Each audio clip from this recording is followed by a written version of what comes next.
Mula sa probinsya ay bumiyahe ako pa Maynila upang mamasukang katulong. Inirekomenda ito sa akin ni Aling Tessa dahil siya ang dating namasukan sa bahay na pupuntahan ko ngayon. Hindi na raw kasi kaya ng katawan niya kaya umalis na siya ron. Sinabi niya rin sa mag-asawa na may papalit din naman agad sa kanya, kaya hindi na nila kailangang mag-alala. Nandito na ako sa tapat ng may kalakihang bahay at hinihintay na lang na pagbuksan ako ng gate. Hindi naman ako kabado dahil sanay naman ako sa gawaing bahay. Isa pa, ay mabait naman daw ang magiging amo ko. Sa dati ko kasing trabaho ay pinapahirapan talaga ako. At yung iba naman ay binabastos pa ako. Kaya laking pasasalamat ko talaga kay Aling Tessa dahil sa trabahong inalok niya. Tumayo ako ng tuwid at nilakihan ng ngiti sa labi nang magbukas ang gate. Magandang araw po. Bati ko sa nagbukas. Ikaw ba si Jamie? Ang sinabi ni Aling Tessa. Tanong ng ginang na kung hindi ako nagkakamali ay nasa mid-30s. Maputi at maganda ang kanyang pangangatawan. Halatang maalaga siya sa kanyang sarili. Opo, magalang kong sagot. Halika, pasok ka. Sinara niya muna ang gate nang makapasok ako. At saka kami nagpunta sa loob ng kanilang bahay. Parang ang bata mo pa. Sanay ka ba sa ganitong trabaho? Ilang taon ka na ba? Tanong nito nang makaupo kami sa kanilang sala para kausapin muna ako. 23 ko na po. Huwag po kayong mag-alala ma'am. Sanay po ako sa ganitong trabaho. Imporma ko upang makampante ang ginang. Sigurado ka ba? Nag-aalangan pa ring tanong nito at pinasadahan ako ng tingin mula ulo hanggang paa. Palagi akong nakakaengkwentro ng mga nagtatakang muka ng mga naging amo ko. Dahil iniisip nilang bata pa ako para sa ganito. At hindi angkop ang muka at katawan ko sa ganitong trabaho. Madalas kasi akong ipanlaban dati sa mga pageant. At maalaga talaga ako sa katawan at muka. Hindi ko ito pinapabayaan. Dahil para sa akin, ay ito na lang ang maipagmamalaki ko. Hindi ako nakapagtapos ng college dahil sa hirap ng buhay. Nagtrabaho na agad ako nang makagraduate ng high school. Opo, Ma'am Irene. Tumango siya at mukhang nagtiwala na lamang sa kakayahan ko. Mamaya pa ang dating ng mister ko, kaya hindi pa kita maipapakilala sa kanya. Sasabihin ko na lang muna ang mga dapat mong gawin dahil madalas akong wala rito. Nasabi nga sa akin ni Aling Tessa yun dahil wala silang anak na mag-asawa. Puro trabaho lang ang inaatupag nila at madalas ay wala rito si Ma'am Irene. Isang sekreto rin ang nalaman ko kaya hanggang ngayon ay wala pa silang anak. Wala raw kakayahan ng ginang na magdala ng bata sa kanyang sinapupunan. Nakakabilib lang dahil sa tagal ng kanilang pagsasama ay hindi siya iniwanan ng kanyang asawa. Ang madalas kasing mangyari, kapag nalaman ng lalaki na hindi mabuntis ang babae, ay iniiwan nila ito at sumasama sa iba. At ang iba naman ay naghahanap ng babaeng pwedeng mabuntis at saka babayaran para ipagbuntis ang bata na kukupkupin nila. Saka ka lang maghahanda ng pang-umagahan kapag isa sa amin ng Sir Jeremy mo ang dumating. Every weekend, pupuntahan mo ang kwarto namin para kunin ang mga damit na lalabhan. Paalala pa ni Ma'am Irene na tinatanguan ko naman. Most of the time, kayo lang ni Sir Jeremy mo ang maiiwan dito. Panatilihin mo lang na malinis ang bahay. At kapag gusto mong gumala, pwede rin naman basta magpapaalam ka lang kay Sir Jeremy mo. At syempre magagawa mo lang yon kapag tapos ka na sa trabaho. Masasabi kong maluwag din si ma'am sa oras at mukhang hindi sila ganon kahigpit. Hindi tulad ng iba na halos magkandakuba ka na sa dami ng pinapagawa. Pinasunod niya ako sa kanya para puntahan ng dating kwarto ni Aling Tessa. Dito nga pala ang magiging kwarto mo, Jamie. Ani Ma'am Irene at binuksan ng pintuan. Maayos yon at nakasinop talaga ang lahat. Sa totoo lang, pwede na rin nga akong humiga sa lapag sa sobrang linis. Malilit ako mamaya. Ipaghanda mo ng hapunan ng Sir Jeremy mo. Dagdag pa ni ma'am nang makapasok ako sa kwarto. O siya, maliliit na pala ako. Ikaw na muna ang bahala sa bahay ha. Pagkatapos ng ilan pang bilin ni Ma'am Irene, ay umalis na rin siya. Naiwan akong mag-isa. At dahil naninibago pa ako, ay napagpasyahan kong libutin ang bahay. dahil gusto kong maging pamilyar ito sa akin. Nang matapos ay naramdaman ko agad ang pagod.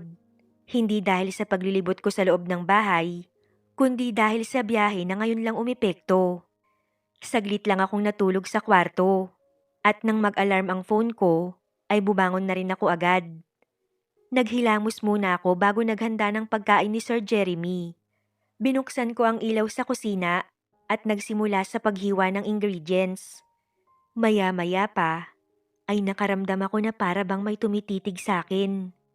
Ipinagsawalang bahala ko na lamang yun dahil baka guni-guni ko lang. Ayoko namang isipin na may naninirahan din ditong multo, kaya ganun na lamang ang pakiramdam ko. Hindi ko inaasahan ang sumunod na nangyari. Isang mainit na haplos ang naramdaman kong pumalibot sa bewang ko. Naramdaman ko ang matigas na dibdib ng kung sino sa likod ko.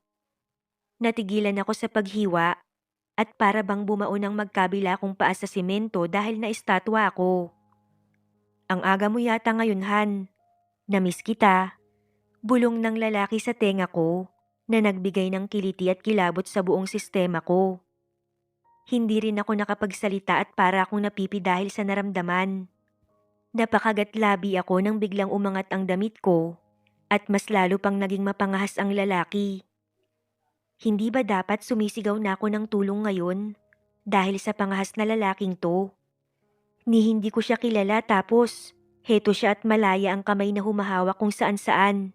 Hinawakan niya ang pangako at akmang hahalikan na sana nang makita niya ang kabuuan ng aking muka. Nakita ko ang panlalaki ng mga mata niya at ang bahagyang pagkagulat. Lumayo siya sa akin dahil mukhang hindi niya yata inaasahan na ako ang ginawan ng ganoong bagay. Ewan, pero bahagya akong nadismaya sa reaksyon niya. Bago lang para sa akin itong ganitong pakiramdam at nakakagulat dahil nagustuhan ito ng katawan ko. Sino ka? Nagtataka at nakakunot noong tanong niya. Tinignan niya ang dibdib ko na kanina lang ay dinama niya at nakita ko ang kanyang paglunok. Tinitigan kong mabuti ang lalaki at napansin ang perpekto nitong katawan at muka. Walang kapintas-pintas at tiyak na maglalaway ang mga kababaihang makakakita sa kanya. Ibinaling niya ang tingin sa hiniwa kong gulay at pagkatapos ay muling tumingin sa akin. Anong ginagawa mo sa pamamahay ko? Muli pang tanong niya nang hindi ko nasagot ang una. Pamamahay niya? Ngayon ay ako naman ang nagtaka. Napasinghap ako nang pumasok ang isang ideya sa isip ko. Sir Jeremy? Bulalas ko sa nanlalaking mga mata. Mas tumibay ang hinala ko nang makita ang pagkalito sa kanyang muka. Kinurot ko ng palihim ang sarili dahil sa nangyari. Inakala niyang ako ang asawa niya, kaya ginawa niya sa akin ang ganong bagay. At ang tanga ko lang, dahil nagustuhan ko ang sensasyong ginawa niya. Wala pa akong isang araw dito ngunit nakagawa na agad ako ng kapalpakan. At ang mas nakakahiya pa, ay asawa siya ni Ma'am Irene. Hindi ko na nagawa pang magsalita dahil sa pinaghalong kaba at kahihiyan. Kung i-describe ko kasi siya kanina, ay parang isa ako sa kababaihang nahumaling sa kakisigan niya. Kahit may maliit na parte sa akin na ganun nga ang iniisip. Paano ka nakapasok sa pamamahay ko? Muling tanong niya nang muling nagpabalik sa ulirat ko. Ako po si Jamie, ang kapalit po ni Aling Tessa. Utal na sagot ko. Bakit hinayaan mo pang mahawakan kita kanina? Paano kung masama pala akong tao at bigla na lang akong may gawin sa'yo? Halata ang inis sa tono ng boses ni Sir Jeremy. Kung ganun ba naman kasarap ang pinadama niya, bakit hindi ako papayag? Mahina akong kinurot ang sarili dahil sa malanding inisip. May asawa si Sir Jeremy at maling-mali na isipin ng mga ganong bagay. Naputol ang titigan namin ni Sir nang biglang umapaw ang sabaw na niluluto ko. Sa pagkataranta ko ay hinawakan ko ang takip, kaya napaso ako at naibagsak ang takip sa lapag. Narinig ko ang mahinang mura ni Sir Jeremy at ang malandi ko namang isip ay lumakbay na naman sa kaseksihan ng boses niya. Bakit mo kasi hinawakan? Alam mo na ngang mainit ang takip. Napasinghap ako nang kunin niya ang kamay ko at dinala sa lababo para hugasan ng malamig na tubig. Tinignan ko ang seryosong mukha niya habang tinitignan ng tubig na dumadaloy sa daliri ko. Yung nangyari kanina, nag-aalangang sambit niya tinignan ako. Muli niyang binaba ang tingin sa dibdib ko, kaya napalunok ako sa paraan ng paninitig niya. Para bang sinasabi ng tingin niyang gusto niyang gumawa ng kasalanan, ngunit mas nanaig ang pagiging tapat bilang mabuting asawa. Kalimutan mo na, hindi ko sinadya ang nangyari. Akala ko ay ikaw ang asawa ko. Pagkatapos nun ay pinatay niya na ang faucet at binitawan ng aking kamay. Karaniwan sa mga lalaki, ang parati nilang sinasabi ay hindi nila ginusto ang nangyari. Ibig bang sabihin ay ginusto niya ngunit mali? Napailing ako sa naisip. Alam kong mali ang mag-isip ng ganitong mga bagay, ngunit hindi ko mapigilan ang sarili. Iniwan niya ako ron at sinabing bukas na lang siya kakain. Napabuntong hininga ako sa nangyari. Pagkatapos kong magluto ay kumain na lang ako ng mag-isa. At nang matapos, ay hinugasan ko ang pinagkainan at dumiretso na sa kwarto ko. Hindi ako pinatulog ng nangyari kagabi at hanggang ngayon ay nararamdaman ko pa rin ang mainit at magaspang na palad ni Sir Jeremy sa balat ko. Pakiramdam ko ay nasa dibdib ko pa rin ang kamay niyang humahaplos. Sa lahat ng pinasukan kong bahay at ang pagsubok na hahawakan ako ng mga lalaki kong amo ay hindi ko pinagbigyan. Pero bakit pagdating kay Sir Jeremy, ay handa akong lumuhod para lang mahawakan niya ulit? Jamie, ayos ka lang ba?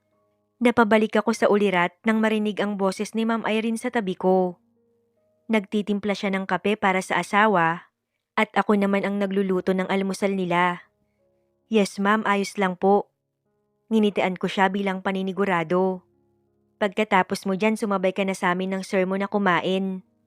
Ani ma'am, at dinala kay sir ang tinimpla niyang kape.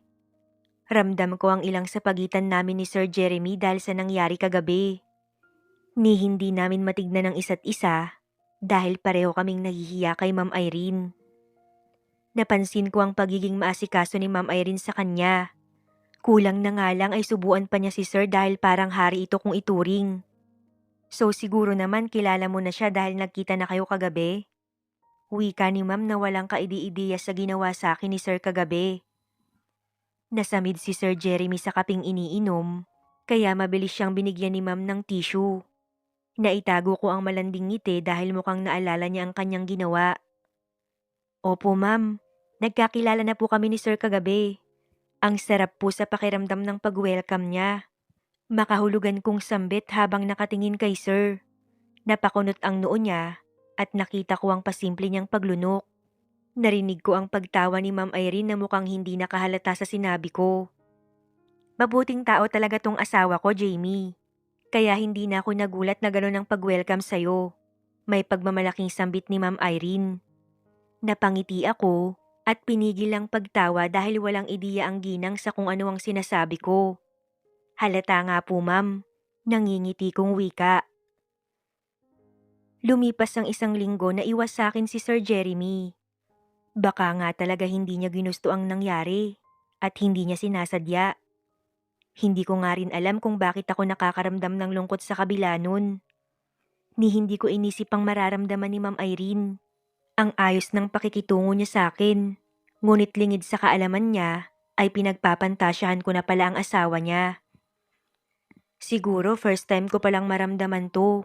Kaya ganun na lamang kadesperada ang katawan kong mahawakan ulit ni Sir Jeremy. Halos hindi na rin makauwi si Ma'am dahil sa pag-aasikaso nito sa business niya. At madalas pang hindi siya nakakauwi, kaya halos solo namin ni Sir ang bahay na animoy kami ang mag-asawa. At ewan ko ba pero nagugustuhan ko ang ideyang yun. Sir? Kumatok ako sa pintuan dahil alam kong nasa loob siya ng kwarto niya. Ayan na naman ang kabog ng dibdib ko na parang lalabas anumang oras. Wala naman akong intensyong iba dahil gusto ko lang kunin ang labahin nila para makapagsimula na akong maglaba. Kusang inayos ng kamay ko ang buhok at ang mukha ko dahil sa ideyang makikita ko na naman si Sir Jeremy. Tumikhim pa ako para ayusin ang boses ko. Sir, nandyan ka po ba? Kukunin ko lang sana yung lalabhan ko. Wala pa rin akong narinig na tugon mula sa loob, kaya nagpasya na akong pumasok. Papasok na po ako, sir. Paalam ko pa kaya binuksan ko na ang pintong hindi nakalak. Napakunot ang noo ko nang hindi ko siya nakita sa kwarto. Naisip kong mabuti na yun siguro, para hindi madagdagan ang aking kasalanan. Dumiretso ako sa pagkuha ng laundry tray na nasa tabi ng cabinet nilang mag-asawa. Pagtayo ko ay narinig ko ang pagbukas ng pintuan ng kanilang banyo. Para na naman akong naistatwa dahil sa lakas ng pintig ng puso ko. Jamie? Nagtatakang tawag ni Sir sa pangalan ko. Ako lang ba? O talagang may pangaakit niyang tinawag ang pangalan ko? Hindi tuloy maiwasang mabuhayan ng kung ano sa kalooban ko. Nahigit ko ang hininga ko nang maramdaman ang kanyang paglapit sa likod ko. Kinuha ko lang po tong laundry tray dahil maglalaban na po ako. Kandautal kong sambit dahil bigo pa rin akong lingunin siya. Narinig ko ang mahinang tawa niya nang mapaigtad ako sa pagdampi ng kamay niya sa bewang ko. Hawak niya pa lang ang bewang ko pero para na akong mahihimatay sa init na nararamdaman ko. Isang linggo kitang iniwasan sa pag-aakalang mawawala rin ang nararamdaman ko para sa'yo. Pero nandito ka ngayon at pinapatunayang hindi kita kayang alisin sa sistema ko. Dumampi ang labi niya sa batok ko at naramdaman doon ang mainit niyang hininga. Nanindig ang balahibo ko at kumawala na naman ang kakaibang pakiramdam na nag-uumapaw sa katawan ko. Naibagsak ko ang laundry tray nang marahas niya akong iharap sa kanya. Napakapit ako sa magkabila niyang balikat dahil pakiramdam ko ay babagsak ako sa panghihina ng tuhod ko. Bumaba ang tingin ko sa katawan niyang tanging tuwalya lang ang nakapulupot sa bewang. Kinabig niya ako palapit at hindi naman ako nanlaban at bumigay na lamang sa gusto niyang mangyari. Jamie? Para akong nabuhusan ng malamig na tubig nang marinig ang tawag ni Ma'am Irene sa baba. Napamura ako sa isip at nanlalaki ang mga matang humiwalay kay Sir Jeremy na mukhang nabitin sa ginawa. Han, are you there? Narinig ko ang mga yabag ni Ma'am na paakyat sa hagdanan. Nagmadali ako sa pagkilos at kinuha ang laundry tray na nasa lapag. Tinitignan lang naman ako ni Sir Jeremy na halatang natataranta. Pagbukas ko ng pintuan ay sumalubong sa akin si Ma'am Irene. O Jamie, kinuha mo ba ang laundry tray? Nandyan ba ang Sir Jeremy mo? Tanong pa niya na ngayon ay mas halatado na ang pagtataka. Hindi ko naman alam kung ano ang isasagot ko dahil sa pagkakataranta at sa takot na baka may mahalata si Ma'am Irene. Nandito ako, Han. Katatapos ko lang maligo. Bakit? May nakalimutan ka ba? Nagpunta sa tabi ko si Sir Jeremy at binuksan ng mabuti ang pintuan. Nakabihis na siya at walang bakas sa mukha niya na may ginawa siyang hindi maganda sa likuran ng asawa. Lumabas na ako para makapag-usap sila dahil nahihiya ako sa presensya ni Ma'am. Nakalimutan ko ang wallet ko. Rinig kong sagot ni Ma'am Irene. Nagmadali na ako sa pag-alis at bumalik sa paglalaba. Saka lang ako nakahinga ng maluwag nang makalayo na ako sa kanila. Napaupo ako at naalala ang pagdampi ng labi ni Sir Jeremy sa labi ko. Napapikit pa ako nang maalala ang mga ginawa niya. Umiling ako at iwinaksi ang mga kasalanang inisip. Dahil sa kapusukan ay muntik pa kaming mahuli ni Ma'am Irene. Dumaan ang gabi at napagpasyahan kong maligo dahil nanlalagkit ang katawan ko.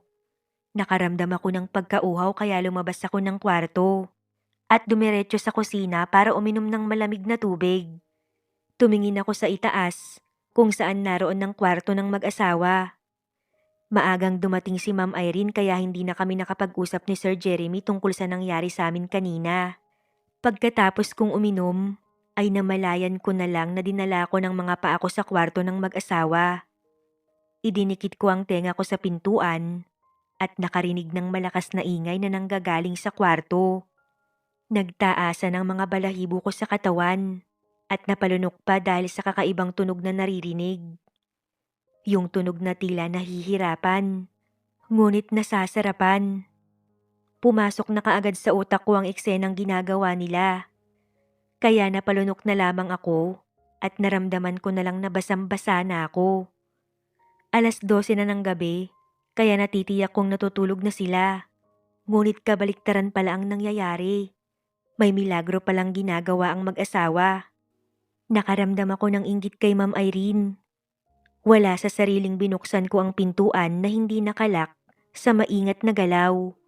Nanuyo ang lalamunan ko sa nakita. At ganun na lamang ang init na naramdaman ko habang tinitignan ng mag-asawa sa ginagawa. Medyo madilim ang kanilang kwarto, ngunit hindi na itago ang mukha ni Ma'am Irene na halos malukot na dahil kay Sir Jeremy. Napansin ko pa ang flex ng muscle ni Sir Jeremy sa kanyang likuran at napamaang na lamang ako dahil ang sexy niya talagang tignan. Bumuga ako ng marahas na hininga at sinara ang pintuan. Nagmadali ako sa pagpunta sa kwarto ko at hinawakan ang magkabilang pisngi kong nagiinit sa nakita. Sinubukan kong paypayan ang sarili, ngunit hindi nakatulong yun dahil si Sir Jeremy ang nasa isip ko. Sinubukan kong humiga at kunin ang tulog ko, ngunit hindi ako makaramdam ng antok. 30 minuto ang dumaan, ngunit nakamulat pa rin ako habang nakahiga sa kama. Paniguradong tapos na sila at mahimbing na ang tulog. Hanggang sa nakarinig ako ng 3 katok mula sa pintuan. Napabalikwas ako ng bangon mula sa pagkakahiga at sa takot na baka magnanakaw yun, ay kumuha ko ng pamalo para ihampas sa kanya. Bumukas ang pintuan at sa gulat ko ay inihampas ko yun sa ulo niya ngunit nailagan niya. Sir Jeremy? Gulat kong bulalas. Pagsarado niya ng pintuan ay sinenyasan niya akong tumahimik. Binitawan ko ang kahoy na hinampas ko at tumakbo palapit sa kanya at mahigpit siyang niyakap. Akala ko tulog na kayo. Mahinang sambit ko. Naamoy ko agad na bagong ligo siya. Ibig sabihin nilinisan niya pa ang sarili dahil sa nangyari sa kanila ni Ma'am Irene. Para lang sa akin. Pinatulog ko pa si Mrs. Nakangising wika ni Sir Jeremy. Humiwalay ako sa kanya dahil sa sinabi niya. Unti-unti niyang inilapit ang mukha niya at pumikit na lang ako upang hintayin ang pinananabikan ko. Hanggang sa hindi na kami nakapagpigil pa. Para namang nawasak ang buong pagkatao ko nang dahil si Sir ang nakauna sa akin. Pero dahil desidido ako, hindi ako nagreklamo. At hindi nga nagtagal ay nakapag-adjust rin ako. Noong gabi na yon ay malahalimaw niya akong inangkin ng paulit-ulit. Para bang wala sa bokabularyo niya ang tumigil hanggat hindi pa siya pagod.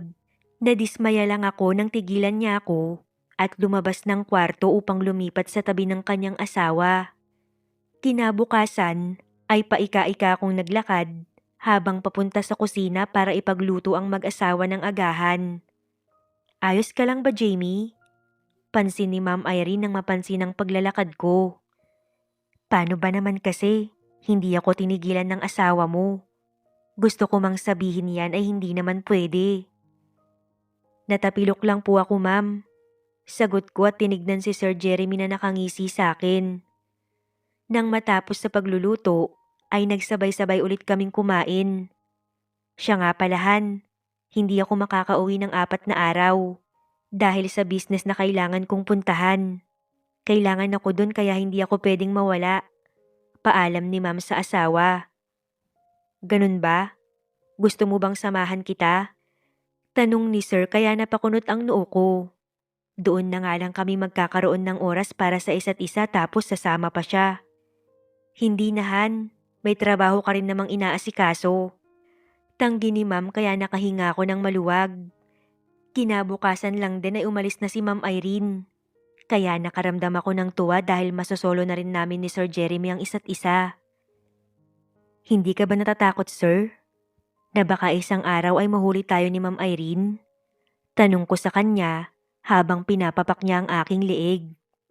Hindi ko na maramdaman ng saya sa kama kasama si Irene. Huwag mo na rin akong tawaging sir. Jeremy na lang. Sambit niya na nagpatalon ng puso ko. Habang dumadaan ng linggo, ay unti-unting nahuhulog ang loob ko kay Jeremy. Kasalanan ng magmahal sa taong may asawa na. Ngunit hindi ko mapigilan ang sariling mahalin siya. Hindi lang dahil sa katawan niyang nakakapawi sa init na nararamdaman ko, kundi dahil sa ginagawa niya. Siya lang ang lalaking nagpadama sa akin na espesyal ako. Kaya handa na ako anumang oras na malaman ni Ma'am Irene ang namamagitan sa amin ng asawa niya. Naputo lang mainit naming sandali ni Jeremy nang marahas na bumukas ang pintuan ng kwarto ko. Ilang ulit kong sinabi sa sarili na handa na akong malaman ni Ma'am. Ngunit iba pa rin pala ang takot kapag nahuli na kami sa akto. Mga walang ya! Mabilis kong tinakpan ang hubad kong dibdib nang malakas akong sampalin ni Ma'am Irene. Namuo ang luha sa mga mata ko nang sabunutan niya ang buhok ko. Irene, tama na. Pinigilan siya ni Jeremy sa ginagawa. Nakalayo siya sa akin, kaya nagmadali at nanginginig kong sinuot ang bra at damit ko. Ma'am, nanginginig ang labi ko nang tawagin siya. Nakawala siya sa kapit ni Jeremy at sinunggaban ulit ako para sa bunutan. Hindi ako nanlaban at tinanggap ang galit niya. Pinagkatiwalaan kita tapos ito ang igaganti mo. Matagal ko nang napapansin na may nangyayaring hindi maganda sa inyo ng asawa ko. Pero pinagsawalang bahala ko dahil nakikita kong hindi ka ganong klaseng babae. Napaupo ako sa sahig dahil sa pagkakatulak niya. Pagkatapos ay binalingan ni Ma'am ng tingin si Jeremy at binigyan din ito ng malakas na sampal. Dinuro niya ito gamit ang nanginginig niyang kamay. Ngayon mo pa talaga ako nagawang lokohin? Bakit? Dahil mas bata siya? Mas masarap at magaling sa kama? Bulyaw ni Ma'am Irene sa kanya. Han, sinubukan niyang lapitan si Ma'am Irene ngunit umatras lang ito.